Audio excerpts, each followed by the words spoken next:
Paz do Senhor, igreja. Amém. Glória a Deus. Quem está feliz com o Senhor Jesus? Glória a Deus. É com muito prazer que eu subo sobre este altar, com muita responsabilidade, inclusive. Glória a Deus. É claro que a gente fica com um pouquinho de friozinho na barriga, mas é normal, eu acho. Fiquei muito apreensiva durante essa semana que eu orava, pedia discernimento a Deus e não vinha palavra. Aí ontem, pela graça do Senhor, eu estou fortemente em meu coração e hoje, com os louvores, com a palavra do pastor Rony, também vieram outras confirmações. Amém? Abram suas Bíblias para não tomar muito tempo. Em nome de Jesus. Em Daniel, capítulo de número 6, versículo de número 10.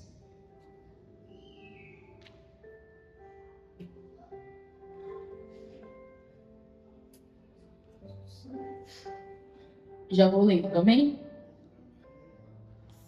Quando Daniel soube que o rei tinha assinado a ordem, voltou para casa. No andar de cima havia um quarto com janelas que davam para Jerusalém. Daniel abriu as janelas, ajoelhou-se e orou, dando graças a Deus, graças ao seu Deus. Ele costumava fazer isso 3 vezes ao dia. Os inimigos de Daniel foram juntos até a casa dele e o encontraram orando ao seu Deus. Então foram procurar o rei a fim de falar com ele a respeito da ordem. Eles disseram: ó rei, o Senhor assinou uma ordem que proíbe que durante 30 dias se façam pedidos a qualquer Deus ou a qualquer outro homem, a não ser ao Senhor. E a ordem diz também que quem desobedecer será jogado na cova dos leões. Não é verdade? O rei respondeu: é verdade. E a ordem deve ser obedecida de acordo com a lei dos medos e dos persas. Ela não pode ser anulada. Agora vamos para o versículo 25, por gentileza. Então o rei Dário escreveu uma carta para os povos de todas as nações, raças e línguas do mundo. A carta dizia o seguinte: felicidade e paz para todos. Eu ordeno que todas as pessoas do meu reino respeitem e honrem o Deus que Daniel adora, pois ele é o Deus vivo, que vive para sempre. O seu reino nunca será destruído. O seu poder nunca terá fim. Ele socorre e salva no céu e na terra. Ele faz milagres e maravilhas. Foi ele quem salvou Daniel, livrando-o das garras dos leões. Até aqui, Senhor Deus e eterno Pai, eis aqui a tua palavra, Senhor. Pai querido, Pai amado, que não seja a Clarice falando, mas que seja o teu Espírito, Pai, usando conforme a tua vontade. Pai querido, que os teus filhos possam carregar essa palavra por durante toda a sua vida, pois o que é passado aqui deve ser praticado lá fora. Senhor, esteja conosco, livrando e protegendo de todo mal, no nome do Senhor Jesus. Amém. E graças a Deus. Pode se sentar. Gostaria de agradecer primeiramente à liderança pela confiança, ao pastor. Peço que a amada igreja ore por mim Eu peguei uma sinusite muito forte durante essa semana, e ainda estou com tosse da sinusite. Fiquei com febre muito forte. Passei muito mal há umas semanas atrás. Talvez já com esses processos, né? Do dia a dia. Amém? Ore por mim e por minha família, em nome de Jesus. Vamos dar continuidade à palavra. Daniel chegou muito jovem para a Babilônia. Cerca de mais ou menos 17, 18 anos que ele tinha. Foi levado cativo para lá. Bem na época que iria começar o reinado de Nabucodonosor. E quando chega Daniel em Babilônia, ele foi levado, e naquela época Daniel já tinha este dom que a Bíblia fala que ele tinha um espírito de excelência. O que é um espírito de excelência? Um espírito com E minúsculo, porque o espírito de E minúsculo seria algo que vem da pessoa, algo que já é da pessoa. Ele fazia tudo com excelência. Quem tem este dom procura fazer tudo com excelência. Quem é um cristão deveria procurar fazer tudo com excelência, pensando que estamos fazendo para Deus. Vamos fazer algo no trabalho? Vamos pensar que a gente está fazendo para Deus. Por que Daniel se destacou tanto na Babilônia? Por conta do seu espírito de excelência. Conforme os anos foram passando, o rei foi chamado a atenção de seu espírito de excelência que Daniel tinha. Daniel foi chegado como escravo e logo em seguida ele já foi erguido para uma posição. Daniel tinha um dom tão grande, tão grande, tão grande, que chegou a um ponto que Daniel tinha que estar a um cargo próximo ao do rei. Daniel, o rei tinha tanto apreço à vida de Daniel que ele queria deixar um cargo que chegasse no nível que Daniel estabelecia naquela época. E sendo que naquela época eles se prostravam para outros deuses.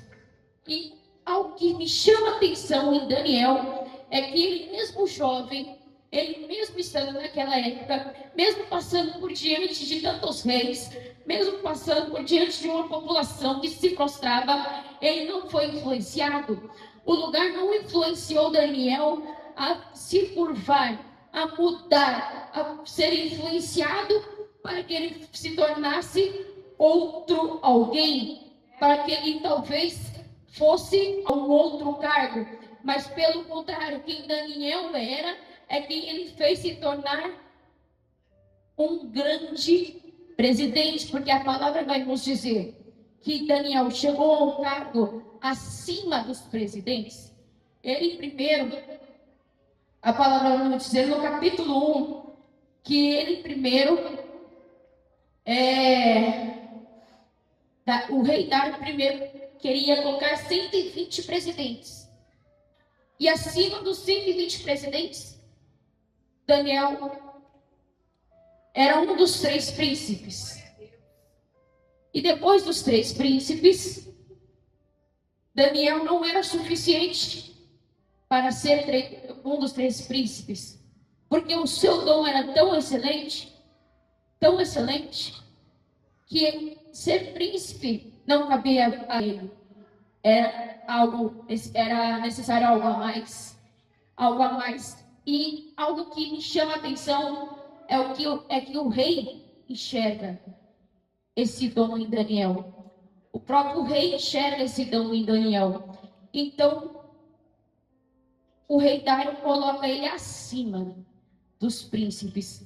A partir deste momento, no capítulo 1, Daniel está comandando 2 príncipes e 120 presidentes.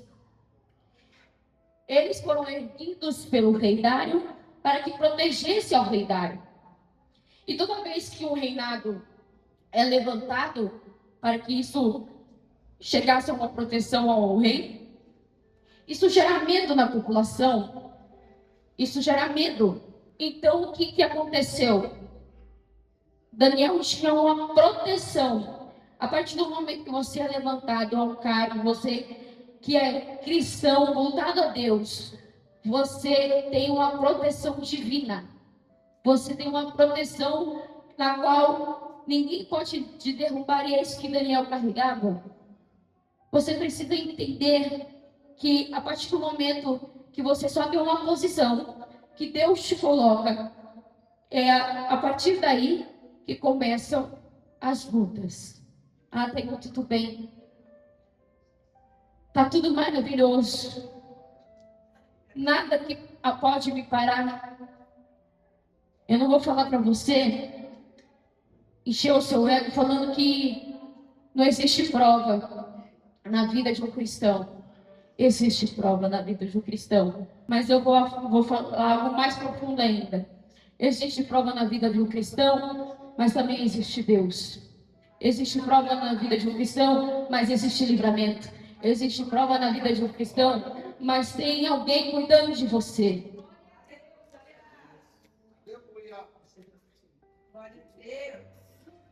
A partir do momento que Daniel é erguido para este cargo acima dos príncipes, acima dos 120 presidentes, acontece algo que começa a mudar dentre eles: a inveja.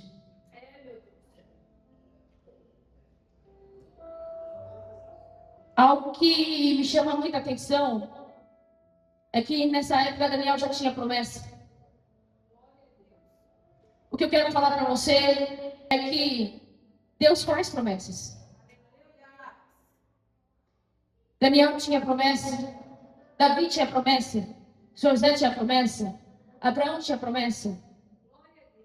Mas Deus não falou para Daniel que ele seria jogado nas convulsões. Deus não falou para Davi que ele tinha que matar um leão. Deus não falou para José que ele seria jogado no poço. O que eu tenho que falar para você essa noite é que mesmo que haja prova, 1000 cairão ao teu lado, 10.000 à tua direita, mas tu não serás atingido.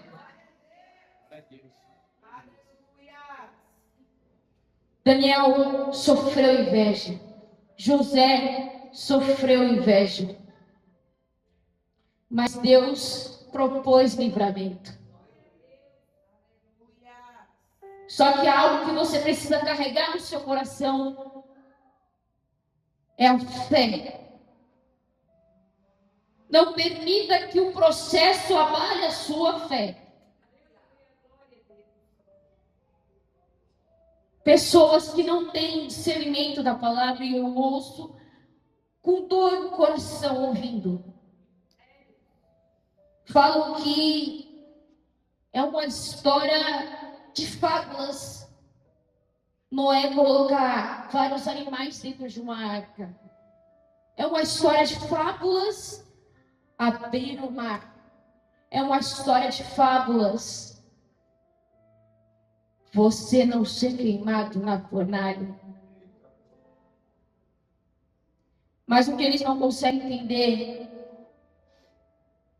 é porque o meu Deus, ele não existe. E eu tenho uma convicção de falar isso, porque Deus não existe. Deus é. Deus não existe porque ele não foi criado. Deus não foi feito por nada. Nós fomos criados. Nós somos criaturas. Ele sempre existiu. Não é algo que cabe na nossa mente de se compreender, porque a Bíblia também tem muitos mistérios que não foram revelados. Até porque é por isso que ela se renova a cada dia. E Deus vai colocando no nosso coração aquilo que Ele quer que seja revelado. E se Ele não quiser que não revele, Ele é Deus. Cabe nós a entender que a fé é crer naquilo que não se viu ainda. A partir do momento que Daniel é levantado,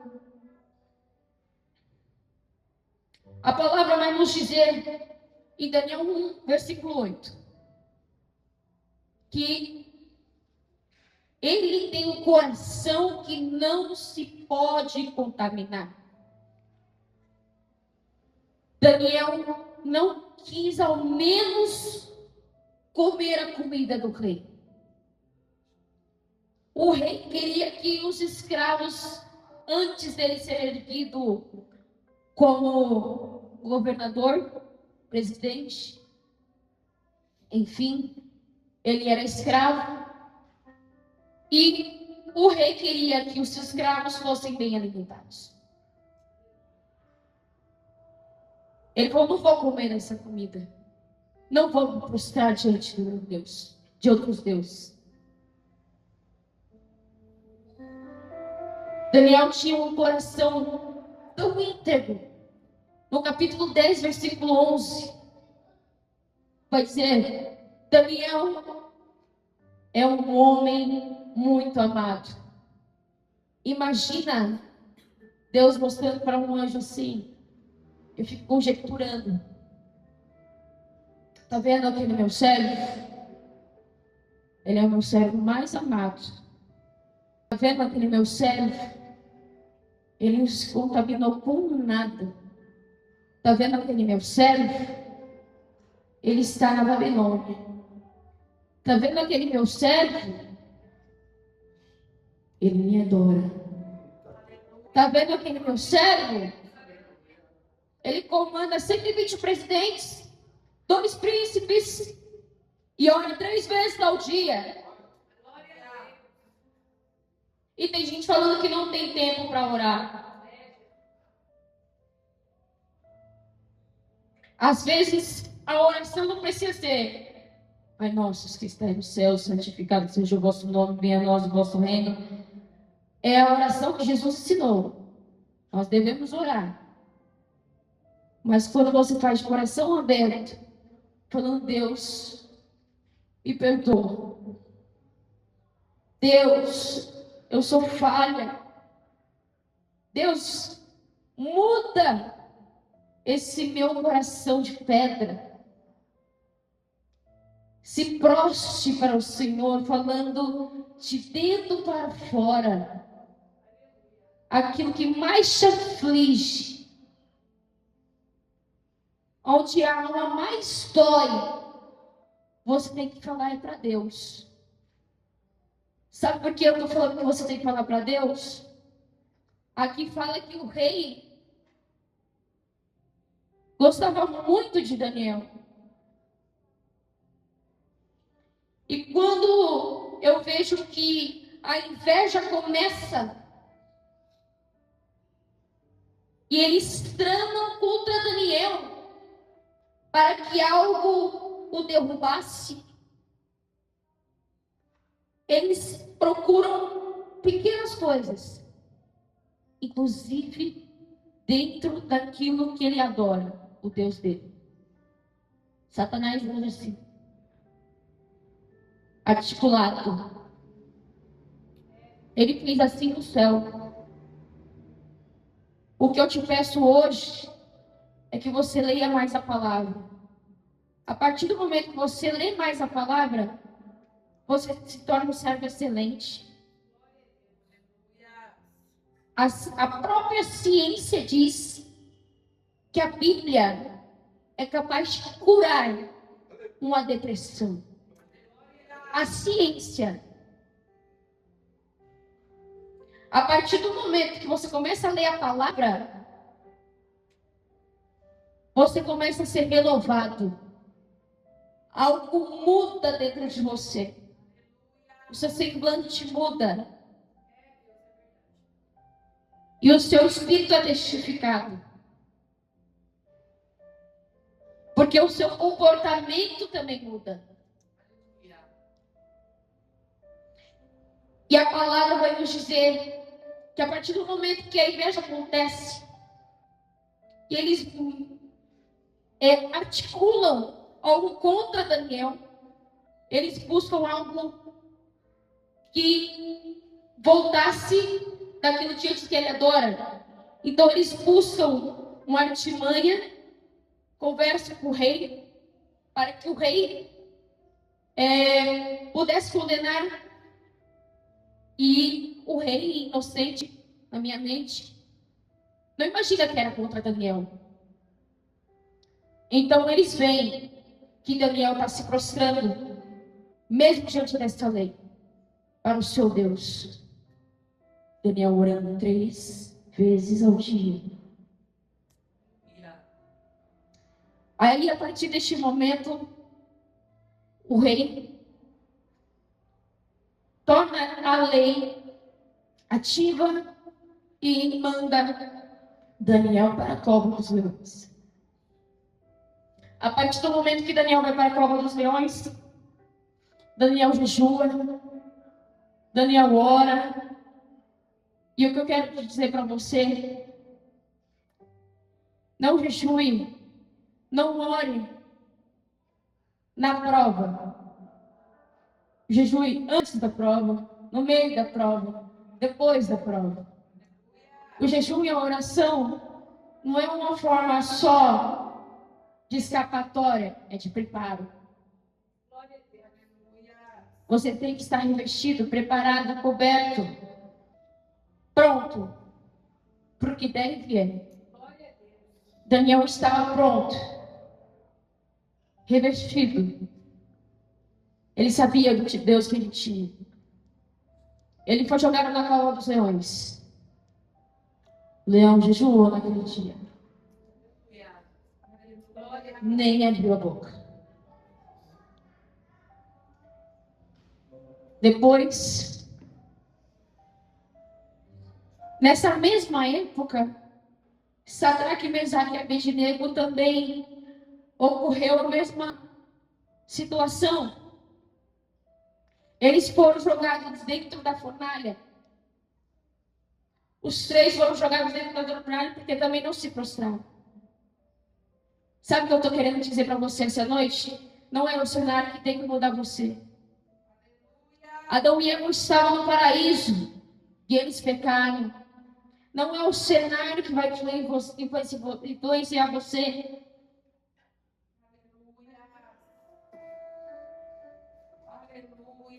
Tenha um espírito excelente.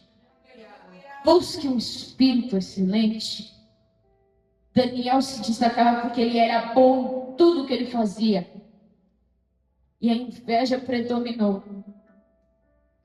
E o que mais me chama a atenção é o que o rei vê em Daniel, um espírito excelente, mas que está acima dele, que está acima de todos, mas que está abaixo de Daniel, não vê um espírito de excelência.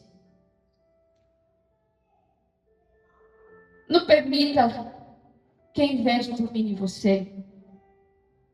Eu percebo, não sei se é coisa da minha cabeça, que às vezes eu estou dirigindo, pastor, eu dou uma acelerada, eu passo meio que tá devagar, aí a pessoa começa a acelerar e me passa. Eu acho que ela ficou sentida, né? Tava devagar até ontem. Falei, calma. Acontece sempre. Não permita. Eu já senti muita inveja quando eu era criança, sabia? Nossa, uma vez eu nunca esqueço. Eu sempre quis ser um DVD. Quem que lembra de DVD? Hoje não precisa mais, né? Eu sempre quis ser um DVD karaokê, porque eu sempre gostei de cantar. Porque eu tava arrependendo. E eu não tinha. Aí eu tava na Marcha para Jesus, da cidade que eu morava. Era em Marília, é. E lá tava tendo sorteio de um DVD. Aí estavam duas amigas minhas, que só porque eu queria o DVD, ela queria também. Criança, né? Fiquei com uma raiva que ela ganhou o DVD. Eu não conseguia nem olhar para a cara dela. De tanta inveja que eu senti. Mas hoje ela está perdoada, em nome de Jesus. Todo perdão foi liberado. Na hora eu senti raiva, mas tudo foi liberado, em nome de Jesus. Vamos voltar para a palavra. Será que Mesaque e Abednego também foram jogados na fornalha? O rei mandou levantar 7 vezes mais. Esquentar 7 vezes mais. E quando eles estavam dentro da fornalha, o rei falou assim: não eram 3 homens que eu tinha jogado? Sim, senhor, eram 3. Então por que eu estou vendo mais um? Jesus caminha com você, Jesus está no processo, Jesus está no comando, Jesus está antes, Jesus está depois. Não se preocupe que Ele está do seu lado no meio do fogo, não se preocupe que Ele está do seu lado no meio do mar, não se preocupe que Ele está com você.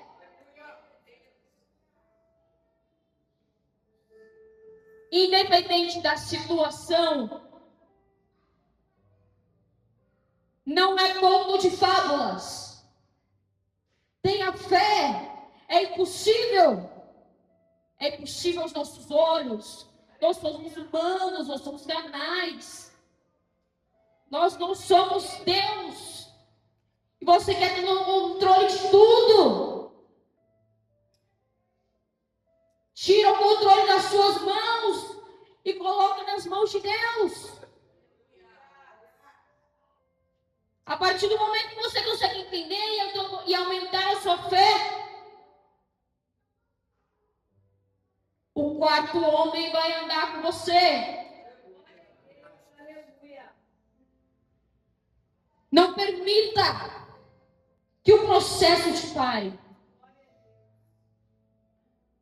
Traiu com a membra da igreja? Perdoa. Pastor Helena Raquel foi excelentíssima em sua fala nos Gideões. Se Deus me desse a oportunidade de pregar lá, eu falaria a mesma coisa. Oh, glória, eu recebo. Infelizmente, não foram todos os pastores que receberam de bom grado com o que ela disse. Porque nós vivemos um mundo caído. Pecaminoso que aceita o pecado. O errado virou certo e o certo virou errado. Na Babilônia já era assim, Sodoma e Gomorra já era assim. Nada mudou. O que mudou é que está próximo à chegada de Jesus. Mas 2000 anos se passaram, eu já ouvi que Jesus vai voltar há muito tempo. Irmãos, Jesus pode voltar hoje para você. A vida é um sopro. Guarde no seu coração que a palavra que Deus colocou no meu coração, que independente do lugar, independente do processo, independente daquilo que aconteça, não permita que a situação te afaste de Deus, não permita que o seu coração se rompa de Deus, que o seu espírito esteja sempre prostrado, independente da situação, aquilo que você esteja acontecendo na sua vida, que o trabalho não te impeça de orar, que a vida cotidiana não te impeça de buscar, que tudo aquilo que aconteça na sua vida seja um motivo cada vez mais de você estar na presença de Deus.